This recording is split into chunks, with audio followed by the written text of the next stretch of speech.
नमस्कार, मैं हूं अभिषेक त्यागी। टीम इंडिया के 18 साल बड़े बेमिसाल थे। बड़ी तारीफ हुई, बड़ी चर्चा हुई, खेल की बड़ी एक तरीके से कहा जाता था कि टीम इंडिया टी20 की बादशाह है। आईपीएल आया, टीम इंडिया के खिलाड़ियों में एक नया उत्साह आया, खेल की नई तरीके से टीम इंडिया के आगे बढ़ी। लेकिन 18 साल का रिकॉर्ड ध्वस्त हो गया है।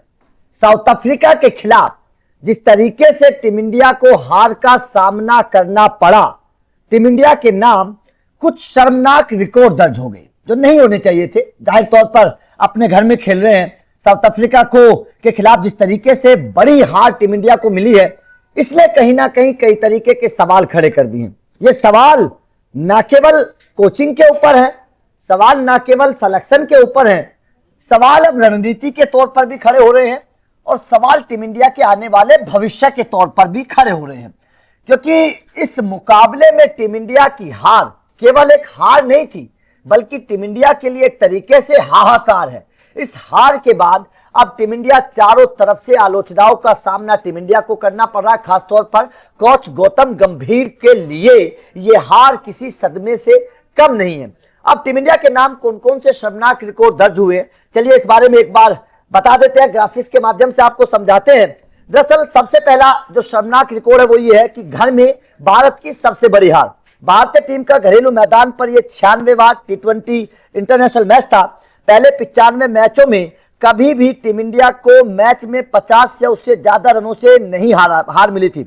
इससे पहले भी सबसे बड़ी हार साउथ अफ्रीका के खिलाफ झेलनी पड़ी थी। 2022 में इंदौर में साउथ अफ्रीका ने 49 रनों से भारत को हराया था। ओवरऑल बात करें तो भारत सिर्फ दूसरी बार इस फॉर्मेट में 50 से ज्यादा रनों से हारा है। 2019 में न्यूजीलैंड ने वेलिंगटन में भारत को सिर्फ 80 रनों से जीत हासिल की थी। लेकिन अब क्या हुआ कि अपने घरेलू मैदान पर जो ये 96वां इंटरनेशनल मुकाबला था, 95 मैच इससे पहले हुए थे, इन मुकाबलों में भारत कभी भी 50 रनों से ज्यादा की हार से नहीं हारा था। लेकिन ये रिकॉर्ड अब टूट गया। 18 साल हो गए टी20 को, और सोचेगा इतने सालों में 96 मैच टीम इंडिया ने अपने घर में खेले हैं और ये रिकॉर्ड अब टूट गया। साउथ अफ्रीका ने भारत को भारत की जमीन पर 50 रनों से ज्यादा की अंतर से हराकर ये जो कारनामा था ये कह सकते हैं तोड़ दिया, और भारत के नाम एक तरीके से शर्मनाक रिकॉर्ड दर्ज हो गया है। तो भारत को सोचना पड़ेगा, जिस तरीके से साउथ अफ्रीका ने भारत को हराया, कहीं ना कहीं अब गौतम गंभीर को अपनी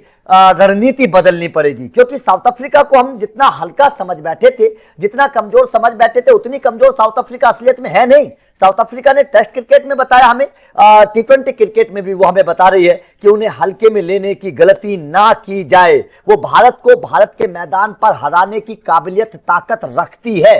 उसके बाद में दूसरा रिकॉर्ड देख लीजिए। दूसरा रिकॉर्ड क्या है कि 200 से ज्यादा रन का टारगेट हर किसी के लिए एक बड़ी चुनौती मानी जाती है। लेकिन टी20 इंटरनेशनल क्रिकेट में कई बार ऐसे टारगेट चेज हो चुके हैं, लेकिन टीम इंडिया के लिए आंकड़ा किसी पहाड़ से कम नहीं है। दरअसल भारतीय टीम ने अब तक टी20 इंटरनेशनल में एक बार भी 210 प्लस रनों के टारगेट को सफल चेज नहीं किया है। टीम इंडिया ने अभी तक 7 बार 210 के से ज्यादा रन के टारगेट को चेज करने का पीछा किया, लेकिन इन सभी मौकों पर उसे हार का सामना करना पड़ा। यह आंकड़ा भारतीय बल्लेबाजी की उस कमजोरी को उजागर करता है जो बड़े टारगेट के आगे बार बार फेल हो रही है। तो इससे आप अंदाजा लगा सकते हैं कि आज तक भारतीय बल्लेबाजों ने कभी भी 210 प्लस रन के स्कोर को चेज नहीं किया है। जबकि भारतीय टीम की बल्लेबाजी की हमेशा चर्चा होती है कि हमारे पास बड़े बड़े बल्लेबाज हैं, बड़ी ताकतवर बल्लेबाजी है, बड़े आईपीएल के धुरंधरों को टीम इंडिया लेकर जाती है। लेकिन उसके बावजूद क्या होता है कि भारतीय बल्लेबाज टी20 में 210 प्लस रनों का जब चेज का मौका आता है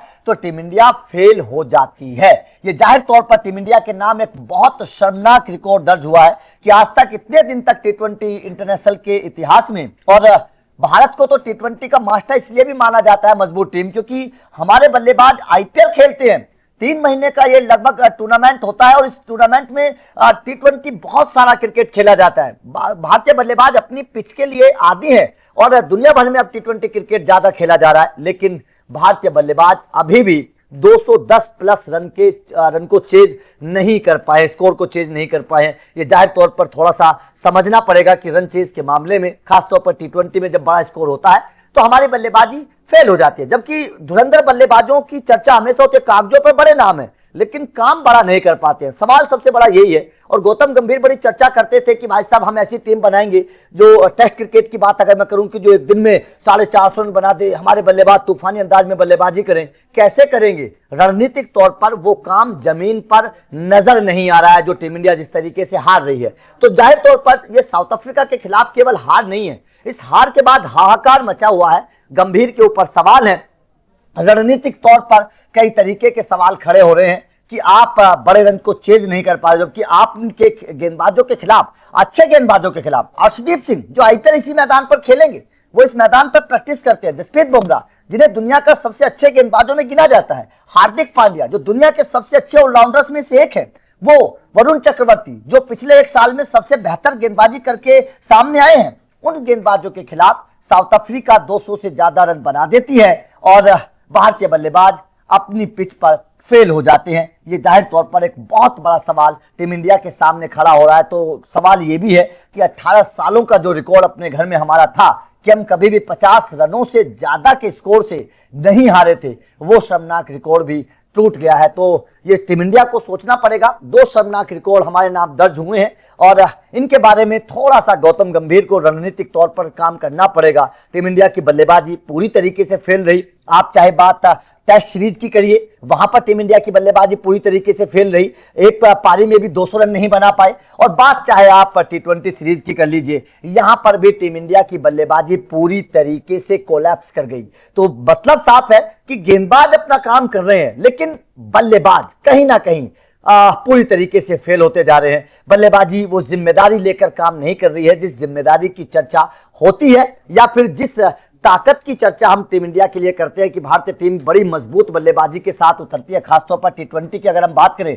क्योंकि गौतम गंभीर, अजीत अगरकर तो कहते हैं कि हम टी20 विश्व कप और वनडे विश्व कप में नौजवान टीम के साथ जाएंगे, पुराने खिलाड़ियों को लेकर नहीं जाएंगे। तो क्या इस नौजवान टीम के साथ गौतम गंभीर जाना चाहते हैं, जिस नौजवान टीम के पास 200 प्लस रन को चेस करने की ताकत नहीं है? क्या इस नौजवान टीम को आप लेकर जाएंगे टी20 विश्व कप में? ऐसे न जाने कितने मौके आपको मिलेंगे टी20 विश्व कप में, जब आपको इतना बड़ा रन चेस करना पड़ेगा, स्कोर चेस करना पड़ेगा। लेकिन क्या इसी तरीके से टीम इंडिया कोलैप्स हो जाएगी? ये सवाल पूछना पड़ेगा बीसीसीआई के सेलेक्टर्स को खुद से भी कि जिन खिलाड़ियों पर आप भरोसा जता रहे हैं, क्या वो खिलाड़ी वास्तव में टीम इंडिया को विश्व कप जिताने लायक हैं? क्या उनके अंदर वो काबिलियत है कि वो टीम इंडिया को विश्व कप जिता पाए? ये सवाल गौतम गंभीर को भी पूछना पड़ेगा कि जिस रणनीति के साथ वो टीम इंडिया को खिलाना चाहते हैं, क्या उस रणनीति के तौर पर टीम इंडिया आगे बढ़ सकती है? क्या हम विश्व कप चैंपियन बन सकते हैं? ये सवाल जाहिर तौर पर बहुत बड़े हैं और इस हार के बाद खड़े भी हो रहे हैं। आपका टीम इंडिया की इस हार पर क्या कहना है? जो शर्मनाक रिकॉर्ड दर्ज हुए हैं, इन रिकॉर्ड्स को आप किस तरीके से देखते हैं? कमेंट करके अपनी राय जरूर दीजिएगा।